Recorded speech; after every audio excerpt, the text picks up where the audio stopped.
नमस्कार. वाळवंट रेसिपी सीरीजमध्ये आज आपण बनवणार आहोत उपवासाची कुरडई. तेलाचा वापर न केल्यामुळे ही कुरडई अगदी वर्षभरासाठी आरामशीर टिकली जाते. अर्थातच कुरडई तळण्यासाठी तेल लागणार आहे. कुरडई तळल्यानंतर अगदी दुप्पट तिप्पट छान अशी पांढरी शुभ्र फुलली जाते. त्याचबरोबर खाण्यासाठी ही कुरडई अगदी खुसखुशीत बनून तयार होते. वेळ वाया न घालवता रेसिपीला सुरुवात करूयात. व्हिडिओ आवडल्यास व्हिडिओला एक लाईक करायला विसरू नका. ही उपवासाची खुसखुशीत कुरडई आज आपण अर्धा किलो साबुदाण्याच्या प्रमाणामध्ये बनवणार आहोत. त्यासाठी अर्धा किलो साबुदाणा एका भांड्याने मोजून घेतलेला आहे. ज्या भांड्याने आपण साबुदाणा मोजणार आहोत त्याच भांड्याने आपण पुढे पाण्याचा वापर करणार आहोत. घेतलेला साबुदाणा एका मोठ्या पातेल्यामध्ये काढून घ्यायचा आहे. त्यानंतर यामध्ये पाणी घालून हलक्या हाताने चोळून हा साबुदाणा आपल्याला 2 पाण्याने धुवून घ्यायचा आहे, जेणेकरून यामध्ये काही धूळ कचरा असेल तो देखील निघून जातो. त्यानंतर यामध्ये पाणी घालायचं आहे. साधारणपणे साबुदाणा बुडून अर्धा इंच इतकं पाणी वरती येईल इतकं पाणी घालून हा साबुदाणा आपल्याला झाकण ठेवून 5 ते 6 तासासाठी या पाण्यामध्ये भिजवून घ्यायचा आहे. ज्या पद्धतीने आपण खिचडी बनवण्यासाठी साबुदाणा भिजवतो त्याच पद्धतीने इथं आपल्याला सुरुवातीला हा साबुदाणा आहे तो भिजवून घ्यायचा आहे. 5 तासानंतर बघूयात साबुदाणा अगदी छान असा फुललेला आहे, म्हणजे साबुदाणा छान असा भिजलेला आहे. पुढच्या कृतीकडे वळूयात.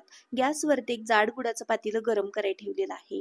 यामध्ये या ठिकाणी आपण ज्या भांड्याने साबुदाणा मोजलेला होता त्याच भांड्याने मोजून पाणी घालायचं आहे. तर सुरुवातीला एक पातेलं घातलं आणि त्यानंतर पाऊण पातेलं घातलेलं आहे, म्हणजे 1.25 पातेले पाण्याचा वापर इथं आपल्याला करायचा आहे.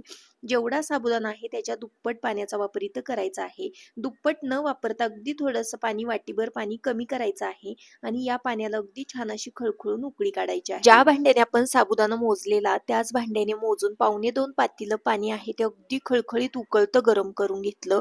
त्यानंतर पातेलं गॅसवरून खाली उतरून घेतलं आणि यामध्ये आपल्याला भिजवून घेतलेला साबुदाणा घालायचा आहे.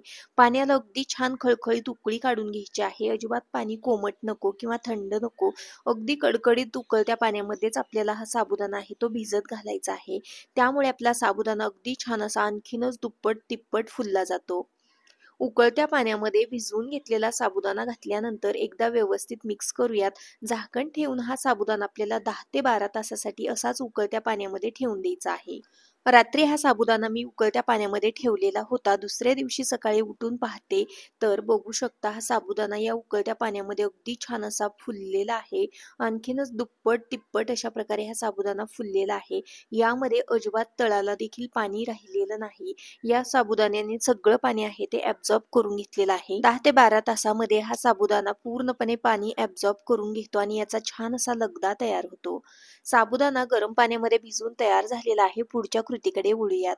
या इथं एक पातेलं घेतलेलं आहे आणि पातेल्यावरती मी अशा प्रकारची पुरण बारीक करायची चाळणी ठेवलेली आहे. या चाळणीमध्ये आपल्याला गरम पाण्यामध्ये भिजवून घेतलेला साबुदाणा घालायचा आहे. थोडा थोडा साबुदाणा घालून अशा पद्धतीने एखाद्या पेल्याने किंवा मॅशरने आपल्याला तो मॅश करून घ्यायचा आहे, बारीक करून घ्यायचा आहे. ज्या पद्धतीने आपण पुरण बारीक करतो ना अगदी त्याच पद्धतीने आपल्याला हा साबुदाणा आहे तो अशा पद्धतीने बारीक करून घ्यायचा आहे. सर्व साबुदाणा आपल्याला याच पद्धतीने बारीक करून घ्यायचा आहे. असा हा साबुदाणा बारीक केला तर या पातेल्यामध्ये या साबुदाण्याचा अगदी छान असा चीक मिळला जातो. हे पहा, या पद्धतीने अगदी मस्त असा प्लेनसर या साबुदाण्याचा लगदा बनवून तयार होतो आणि या चिकाला अगदी छान असा चिकटपणा असतो, त्यामुळे आपली कुरडई पण छान होते. जर का हा साबुदाणा पुरण मशीन मध्ये बारीक होत असेल तर तुम्ही करू शकता. याच पद्धतीने उरलेला सर्व साबुदाणा आहे तो मी या चाळणीमध्ये अशा पद्धतीने बारीक करून घेणार आहे. सर्व साबुदाणा या इथं मी बारीक करून घेतलेला आहे. त्यानंतर साबुदाण्याचा अगदी प्लेनसर असा लगदा मिळेला आहे. सर्व साबुदाणा बारीक करून झाल्यानंतर पुढच्या कृतीकडे वळूयात. अर्धा किलो साबुदाण्यासाठी या इथं मी 1 किलो बटाट्याचा वापर करणार आहे. 1 किलो बटाटे स्वच्छ धुवून कुकरला मी उकडून घेतलेले आहेत. साधारणपणे 4 ते 5 शिट्ट्यांवरती हे बटाटे मी उकडून घेतलेले आहेत. बटाटे एका ताटामध्ये काढून घेते आणि बटाट्यांवरची साल आहे ती काढून घेणार आहे. याच पद्धतीने उरलेल्या सर्व बटाट्यांवरची साल आहे ती मी काढून घेणार आहे. साल काढून झाल्यानंतर आपल्याला हे उकडलेले बटाटे एखाद्या चाळणीने किसून घ्यायचे आहेत किंवा हेच बटाटे आपल्याला ज्या पद्धतीने आपण साबुदाणा बारीक केलेला होता त्याच पद्धतीने उकडलेले बटाटे आपल्याला मॅश करून घ्यायचे आहेत. तर चाळणीमध्येच हे बटाटे आहेत ते मी घालते आणि अशा पद्धतीने पेल्याने हे मी मॅश करून घेते, जेणेकरून बटाट्याचा देखील अगदी छान असा प्लेनसर लगदा या पातेल्यामध्ये पडला जाईल. अर्धा किलो साबुदाण्यासाठी 1 किलो बटाटा वापरणं हे परफेक्ट प्रमाण आहे. यापेक्षा जास्त बटाट्याचा वापर केला तर कुरडई लालसर रंगाची होते आणि कडक देखील देखील होते. तर अशा पद्धतीने उरलेला सर्व बटाटा आहे तो मी या चाळणीमध्ये मॅश करून घेतला आणि त्यानंतर मॅश करून घेतलेला बटाटा मॅश करून घेतलेल्या साबुदाण्याच्या मिश्रणामध्ये काढून घेतला. त्यानंतर यामध्ये चवीकरता 2 ते 2.5 चमचे इतकं मीठ घातलेलं आहे. मिठाचा वापर तुमच्या चवीनुसार तुम्ही कमी अधिक करू शकता. मीठ घातल्यानंतर आपल्याला हे व्यवस्थित असं एकदा मिक्स करून घ्यायचं आहे. कुरडई म्हटलं की जनरली आमच्याकडे फक्त मिठाचाच वापर केला जातो आणि कुरडई बनवली जाते. जर का तुम्हाला यामध्ये जिरे आवडत असेल तर जिरे पूड घालू शकता. जिरे अख्खं घातलं तर त्याची कुरडई बनवता येणार नाही. तुम्हाला जर काही कुरडई तिखट पाहिजे असतील तर हिरव्या मिरची पेस्टचा वापर करू शकता. लाल मिर्च पावडरचा वापर केला तर कुरडई लालसर रंगाची होऊ शकते. जर का तुम्हाला उपवासाला कोथिंबीर चालत असेल तर बारीक चिरलेली कोथिंबीर देखील तुम्ही यामध्ये घालू शकता. थोडंसं मीठ मला कमी वाटत होतं टेस्ट केल्यानंतर, त्यामुळे मी आणखीन थोडंसं मीठ यामध्ये घातलेलं आहे. हे मिश्रण मिक्स करत असताना हाताला चिकटलं जातं तरी देखील आपल्याला अजिबात तेलाचा वापर करायचा नाही आणि हे मिश्रण हाताने अगदी व्यवस्थित असं मिक्स करून घ्यायचं आहे. मिश्रण मिक्स करून झालेलं आहे. आता साच्यामध्ये इथं मी अशा प्रकारे मीडियम होलची प्लेट घातलेली आहे. त्यानंतर एका चमच्याने हे मिश्रण आहे ते मी या साच्यामध्ये भरून घेते. साबुदाणा मॅश केल्यानंतर लगेचच यामध्ये उकडलेला बटाटा घालून आपल्याला हे व्यवस्थित असं मिक्स करायचं आणि लगेचच याच्या कुरडया बनवण्यासाठी सुरुवात करायची आहे. नाहीतर थोड्या वेळानंतर हे मिश्रण आहे ते आठरलं जातं. बाकीचं मिश्रण आहे ते झाकून ठेवायचं आहे आणि कुरडया घालण्यासाठी सुरुवात करायची आहे.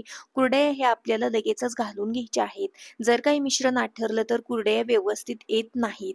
त्यामुळे पटकन आपल्याला याच्या कुरडया घालायच्या आहेत आणि बाकीचं मिश्रण आहे ते झाकून ठेवायचं, जेणेकरून ते लगेचच आठरलं जाणार नाही. या कुरडया मी सुती कापडावरती घालत आहे. मिश्रण पूर्णपणे थंड आहे, त्यामुळे याच कुरडया तुम्ही एखाद्या पॉलिथिन शीटवरती घातल्या तरी देखील चालू शकतं. पॉलिथिन शीटला देखील अजिबात तेल लावण्याची आवश्यकता पडत नाही.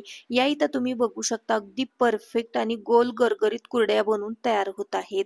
कुरडई बनवताना कुरडईची तार आहे ती मध्येच अजिबात तुटली जात नाही. अगदी परफेक्ट अशा प्रकारची कुरडई इथं बनवून तयार होत आहे. याच पद्धतीने मी उरलेल्या सर्व कुरडया आहेत त्या बनवून घेते. कुरडई बनवताना आपण कुठेही तेलाचा वापर केलेला नाही. त्याचबरोबर कुरडईचं मिश्रण आहे ते अगदी परफेक्ट बनवून तयार झालेलं आहे. त्यामुळे अगदी परफेक्ट अशा प्रकारची आपली कुरडई बनवून तयार होत आहे. जर का तुमच्याकडे ऊन नसेल तर ह्याच कुरडया तुम्ही घरामध्ये फॅनच्या हवेला देखील सुकवून घेऊ शकता. इथं मी अशा पद्धतीने सर्व कुरडया आहेत त्या घालून घेतलेल्या आहेत. अर्धा किलो साबुदाणा आणि 1 किलो बटाट्यामध्ये बघू शकता खूप साऱ्या कुरडया बनवून तयार झालेल्या आहेत.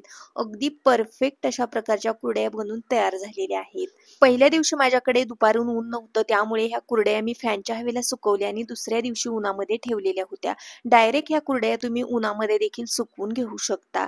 त्यानंतर या इथं आपल्या मस्त अशा उपवासाच्या कुरडया बनवून तयार झालेल्या आहेत. कुरडईला रंग खूप सुंदर आलेला आहे. त्याचबरोबर यामधली एकही कुरडई वाळल्यानंतर अजिबात तुटलेली नाही. सर्व कुरडया आहेत त्या अखंड आहेत. यामधल्या काही कुरडया मी तुम्हाला तळून दाखवते. त्यासाठी कढईमध्ये मी तेल छान असं कडकडीत गरम करून घेतलं आणि गॅसची फ्लेम आहे ती थोडीशी मीडियम करून तेलामध्ये ही कुरडई तळण्यासाठी घातलेली आहे. तेलात ही कुरडई घालता क्षणी मस्त अशी दुप्पट तिप्पट छान अशी पांढरी शुभ्र फुलली जात आहे. बटाट्याचा योग्य वापर केल्यामुळे कुरडई तळल्यानंतर अजिबात लाल दिसत नाही किंवा लाल पडत नाही आणि तळल्यानंतर अगदी छान अशी फुलली जात आहे. याच पद्धतीने मी तुम्हाला काही कुरडया तळून दाखवते, जेणेकरून तुमच्या लक्षात येईल की सर्वच कुरडया छान अशा फुलल्या जात आहेत. तर अशी ही उपवासाची खुसखुशीत साबुदाणा बटाटा कुरडई तुम्ही देखील एकदा नक्की ट्राय करा. तुम्हाला नक्कीच आवडेल अशी खात्री आहे. आजचा व्हिडिओ थोडा जरी आवडलेला असेल त्या व्हिडिओला प्लीज एक लाईक नक्की करा. चॅनलवरती नवीन असाल तर सबस्क्राईब करा. पुन्हा भेटू अशाच एका नवीन छानशा रेसिपी सोबत. तोपर्यंत बाय बाय.